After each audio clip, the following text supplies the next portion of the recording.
Hi guys, we're back. AFC, Action Figure Captures. Just looking to explain a more complex edit. Now in the previous videos on the channel, you can find out how to do the masking so that we can actually remove our characters from the background. You can find how we added the glows. You can find out how we added the Cobra logo here with the glow to it. And also the text with the glows and everything as well. That's all been explained in previous videos. So I'm going to try and keep this one as short as possible and just explain where the different techniques were used on the more complex edit and why we have so many folders here on the side and what's in them, okay? First thing we have, of course, is our logos. So in our first folder here, it's been named logos, as you can see. We have the AFC logos. We have my personal logo. And those are all controlled through this single folder. So if I actually click on the eyeball there, it'll remove the logo from the corner there. And if I want to bring it back, I just click on the eyeball again. And we have our logo back. Now creating the logo there, that was explained in a different video. It's also on the channel. You can find that in the playlists. Next we have, of course, our text. And that's actually these guys down here. And the Cobra Arsonist, codename Firefly. That's all in here, so we're just going to click on that folder there, Cobra Arsonist. If we want to make changes to it, what we can do is highlight the layer, select our text tool, highlight until we see the actual icon change from the little stippled box there to the solid text line. Click and hold to highlight all the text, and then we can retype whatever we'd like it to be. In this case, we're not changing anything, but that would be how you'd make changes to that. Now the Firefly logo down here, basically you'll see that you have the FX added here. And all those effects are basically what creates that burning glow.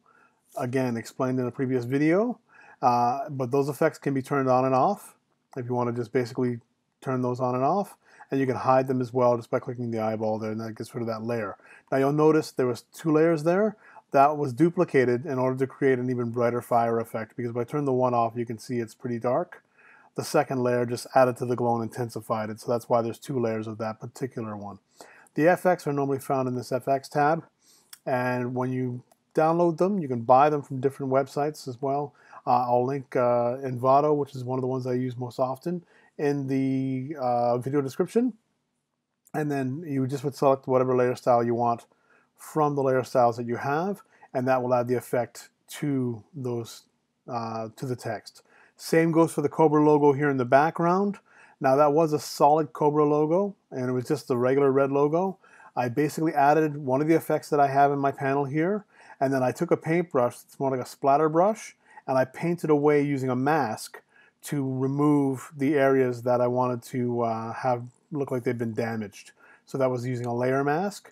You can also use your eraser tool if you don't plan on reusing that logo undamaged. Okay, if you're going to use it as a damaged logo, you can basically leave it and erase those backgrounds by selecting your eraser tool and then selecting the brush type that you want to use from your brushes. And that's all found in here. So you just would go into your brush types and select whatever brushes you want to use to do your damage with. And again, brushes will vary depending on what you've chosen to purchase or if you found online, because there are some free ones. Brush Easy, with Easy spelled E-E-Z-A, or Z-Y, sorry. You can find brushes on that website for free. And again, if they have any kind of licensing, if you're going to use this commercially, you just would contact the person who made the brush and then find out what they charge to use it for commercial purposes. Okay, so that's the Firefly text explained.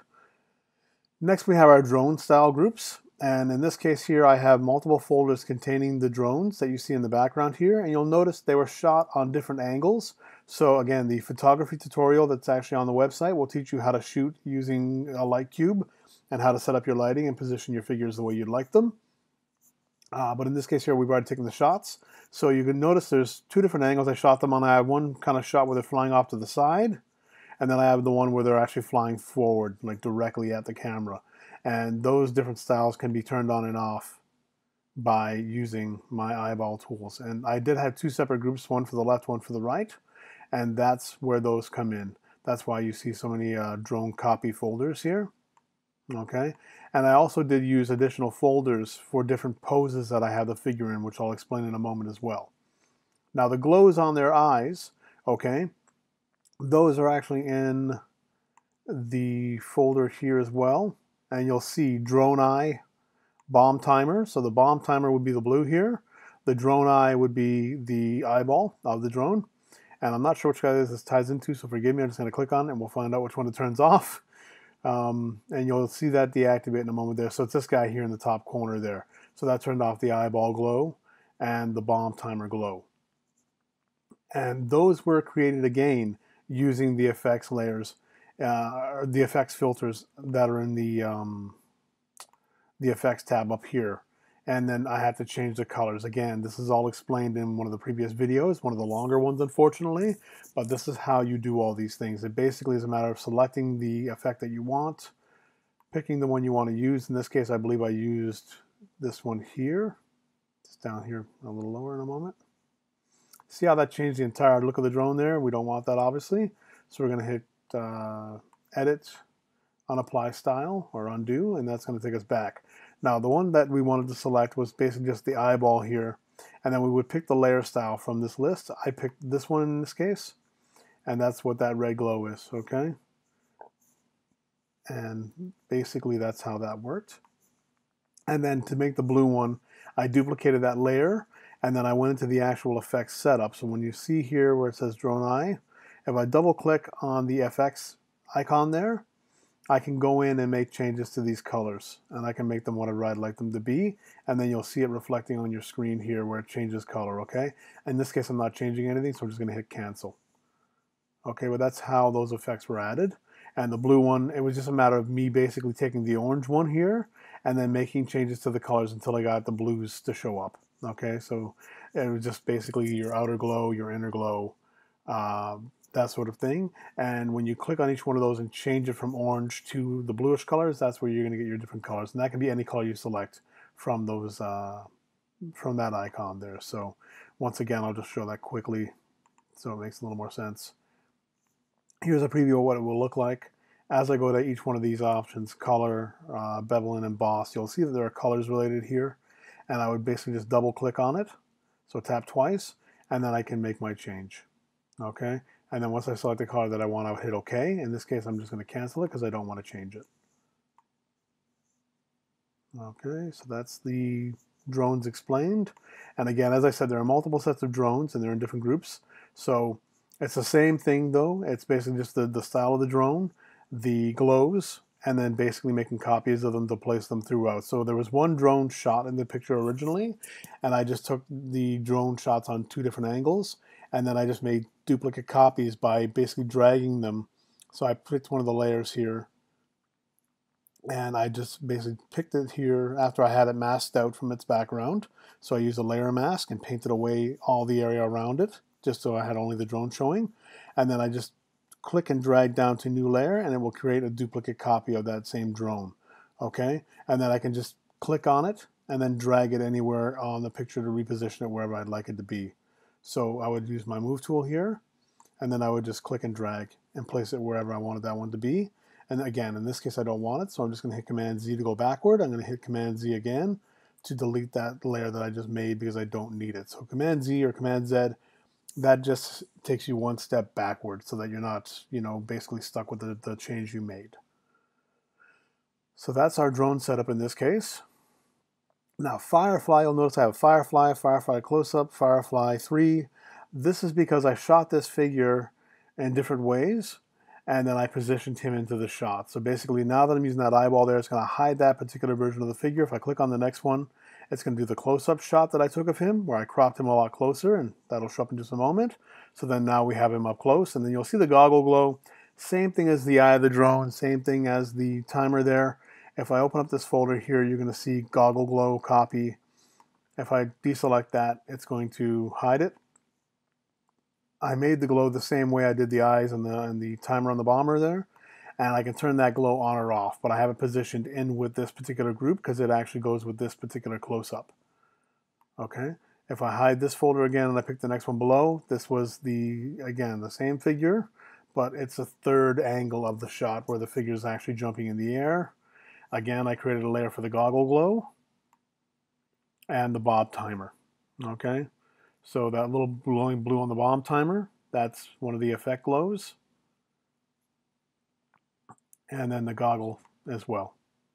And I can turn those on or off. If I don't want them glowing, I can just basically deselect them using the eyeball to hide them. And I can save the picture to look just like that. It doesn't have to have the glow unless I want it to.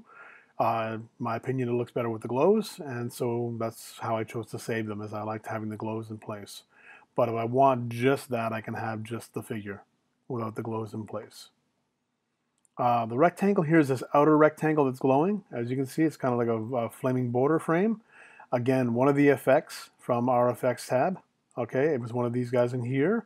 This I bought as a bundle. It's 100 different types of these effects. So if I click on that style here and I click on another one of these icons, you're going to see that border is going to change. Okay, it's thinking. So now it's changed the border. So this is just basically changing to whatever style I choose to click on. I picked the one that I liked, so I'm just going to hit Command Z or Command Z. That would be Control Z or Control Z on your laptop or PC laptop, and that's how you would actually step backward in that case. Now this rectangle was just drawn using the rectangle tool here, and basically I put it in with no fill. Okay, so fill basically will give you a solid object, so the whole background would be one solid big color of rectangle. Okay, so if I pick black, it would just make this entirely black, and it would cover the entire picture. In this case, I just wanted the border around the picture, and so we selected no fill, okay, which is the line through the stroke here, and that doesn't actually add any color. And then I selected the stroke here, which is that outer rim, and then I set the depth, like how deep or how thick I wanted it to be by using this bar here to select how many points deep I want. If I change this, I can make it, say, 25 points, and then when I hit enter, it's going to make that border thicker. Okay, and again, because it goes more into the picture and I don't want it touching the Cobra logo and everything, I had it set at 20 points. So I'm just going to hit Command Z and go backward, and it takes it back to where we had it. Okay, you can also just do edit and then do undo or step back, and that'll actually do the same thing. It's just Command Z or Command Z would be your shortcut.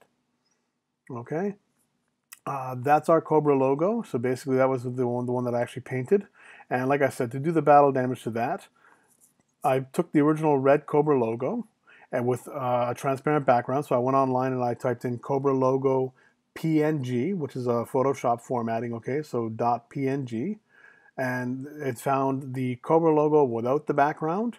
It was transparent. So when I drag it, when it was open and I drug it into the new photo or into our new composition, it drug it in so that you could see everything behind it, and it was a solid color.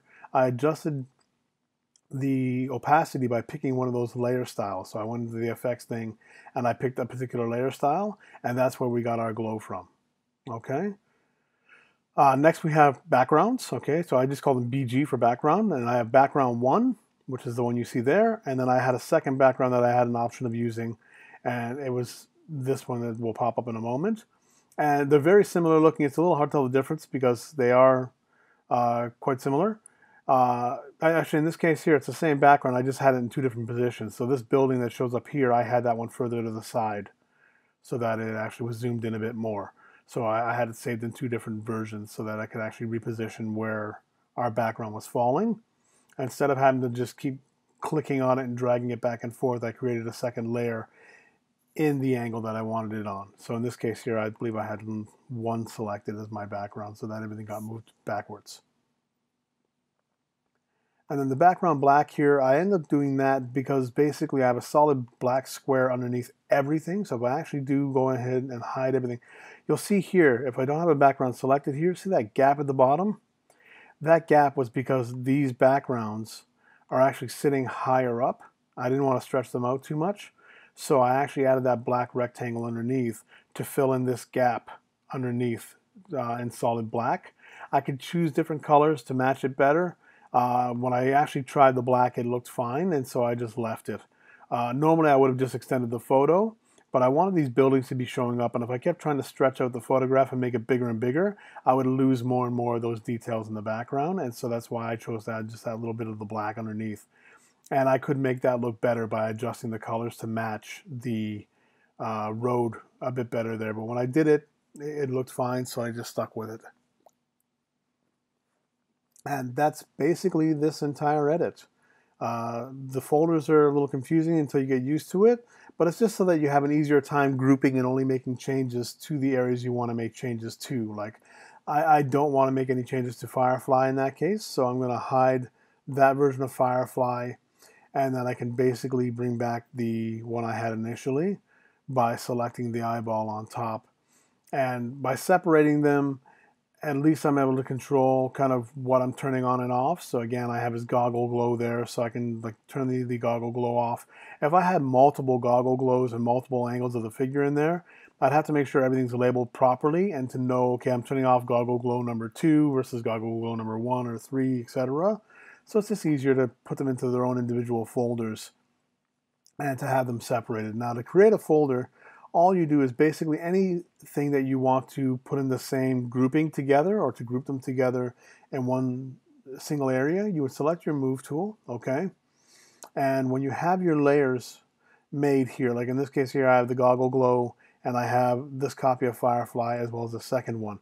I would basically select one of them, I would hold shift, and I would click on each additional one that I want to use. And then I'm going to right click, so I'm going to do control right click, and then I would actually hit group, okay? Now, because we're already in a group, we already have them in that folder, but that would create that folder that you see them in the first place. And then from there, you would just double click on the name of the folder and you would rename it what you want it to be. So in this case, because that was a close-up of Firefly, it's obviously called Firefly Close-Up. Okay, and that's basically all there was to this edit. Again, all the previous videos that are up on how to do masking, which basically was how I removed the background from each of these characters, that's in one tutorial. It's again a bit longer because it's going over the entire process of how to paint away the background and everything as well. How I chose to shoot the figures and what kind of lighting I was using is in the other tutorial. And then adding the glows is in the third tutorial. Okay, and those are all the initial ones. They're a bit longer. They're about roughly half an hour to an hour long each. Okay, so they're not something you can just sit down and watch in one viewing. You might want to take a bit of a break and kind of come back to it by saving the video on YouTube and then just coming back to it when you feel like you have time or when you're ready. Or you can sit through the entire thing, of course. But basically, the masking video will teach you just how to kind of trace out each one of the items you want to remove and to drag them into new layers and so forth. So again, with these drones here, took the initial picture. I made duplicates by making new layer copies. So I clicked on it, drug it down, made a new layer copy, and then I just clicked on them and then moved them to the spots I wanted them to be in and then released them. Okay, and then the glows I basically associated with them. Now, when you want to move the character and its glow at the same time, you would pick whatever drone you're working with. Okay, so in this case, I'm just going to use the eyeball here to hide the one. So you'll notice the one here in the top left corner went away. So I'm going to reselect that. I'm going to open this folder. And now you'll see I have a layer called Bomb Timer, Drone Eye, and Drone. So that's the drone itself, of course, the glow on the eye, the glow on the bomb. I would select that one. I would pick one of the 3 layers. I would select it, hold shift, click on the eye, click on the timer. And now when I click on the image in the picture, I can move it around and it's going to move all 3 layers at the same time, okay? That way you're not moving one layer by mistake and they're not out of alignment. Like as an example, if I accidentally clicked on the drone eye and I just clicked on this, it's only going to move the drone eye, okay? So I don't want to move just the one layer. I want to make sure I have all 3 layers selected by holding shift after clicking on the first one and then just clicking on the next 2 that I want, and then I can move them all together in one shot. And then if I make a mistake and I put them in the wrong spot, Command Z or Control Z, we'll put them back in the corner again so that you're not worrying about them being out of position. Okay. And again, the same goes for anything in this picture right now. This drone, the logo here is actually 2 parts. So if I go to the logo, you'll notice the top layer is actually the actual full color logo. The bottom layer is actually going to be the glow for the logo. If I want to turn either one of those off, I can just click on it. But if I want to move it, I would just make sure that they're showing. I would select the top layer, hold shift, select the next one, and then I can drag it to whatever position I want it to be in the photo. Now, one thing to keep in mind as well, of course, is you do have to make sure you have these things layered where you want them to appear. As you notice, this drone is kind of flying over Firefly's arm. My logos are in front of the drone. That all has to do with how they're positioned in this actual layers menu, okay? If I move this logo folder down, it's going to put them behind all of these things ahead of it. So if this logo here, if I wanted this drone in front of it, I would basically move the logos below that drone folder or below that drone layer to make sure that the drone is on top of this, okay? The way this same border is actually behind all of the drones and behind the logos, that's because the actual border here, or this framing, is all the way down here at the bottom. The rectangle is down here towards the bottom. Okay, and that's all there is to this guy. I'm sorry that I kind of blew through this one. It's a pretty complex edit, but if you choose to go back and watch those previous videos, you can pick up the different techniques and how it's all done. And then this is just basically all those techniques used to create a multi-layer image. So it's basically all those different little, creating glowing effects, adding a background layer, masking out the figures. Those are 3 separate tutorials. They're all in there. They're pretty in-depth. And once you've learned those techniques, it's just a matter of basically creating those layers and kind of just piecing them all together in the order that you want them in. And as I said, you can always just turn off different layers that you don't want. If I don't want the drones in the shot at all, I can just click on the eyeball for each of the drone folders, and you notice all the drones are kind of slowly going away. Basically, that's just because I've chosen to hide them. They're not deleted. They're just hidden out of sight by clicking on the eyeball. So now if I hit save, I'm only going to have what you're seeing on the screen. If I want them to return, I just click the eyeball next to the lock layer here. And that's going to show us those items again. Okay. Once you're done, of course, you want to make sure that you save your work. You're going to want to save this as a PSD file or a Photoshop document to make sure that if you want to go back and make changes like this, that you can. So you're just going to hit File, Save As, and then make sure it's Photoshop is selected here in your format, and that's going to create a PSD file. Okay, I already have this file saved, so I'm not going to bother saving it again. If I want to save this as a photograph or a picture that I can post online or to print or anything like that, I'm just going to select that same format option and go to JPEG, and that's going to create a JPEG picture that I can use for printing or to use online or to post in a video. I can then use that photograph for whatever I'd like. In this case here, this is just basically me showing how this was done. And so I've just opened up my PSD files so that I can, continue to make further changes or just to show how the changes are made. And that's going to do it for the video. I hope you enjoyed this. I hope it's enough of an explanation.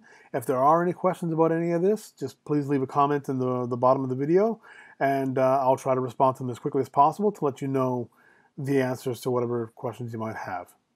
Thanks for watching, guys. Have a great day.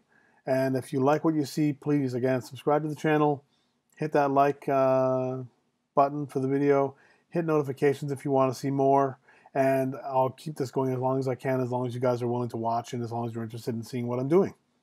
Thanks so much, guys. Have a great day. Take care.